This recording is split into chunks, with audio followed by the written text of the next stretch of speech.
Мұқағали Мақатаев 1931 жылғы 9 ақпанда Алматы облысы Райымбек ауданы Қарасаз ауылында Хан-Тәңір тауының етегінде дүниеге келген.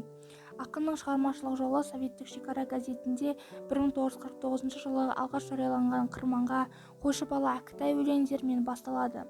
Мұқағали Мақатаев шығармаларының көпшілігі газет-журналдарда жарияланды. Өлеңдері 1951 жылы жарық көрген Жастар жинағында басылды. Мұқағали Мақатаев 1962 жылы Социалистік Қазақстан газетінде жарияланған «Аппассионат» поэмасы арқылы танылып, есімі қазақтың үздік ақындарының қатарын толықтырды.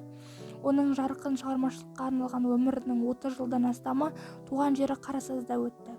Достар мен замандастары Мұқағалидың оптимизмін, өмірге құштарлығын, ізденімпаздығын жоғары бағалады.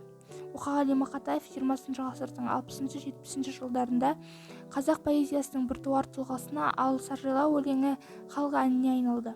Ол қазақ әдебиетіне отты найзағай сияқты қосылып, өнер сүйер қауымды елең еткізді. Өмір жайлы сұрай берме сен менен, өмірді мен әлі зерттеп көрмеп ем. Өмір жайлы білгің келсе қартқа бар, қан майданнан жалғыз ұлы келмеген. Жесір келін бір нәресте көрмеген, жетім шалды бал орнына тербеген. Өмір жайлы не түсінем мен деген, өмір жайлы сұрай берме сен мен.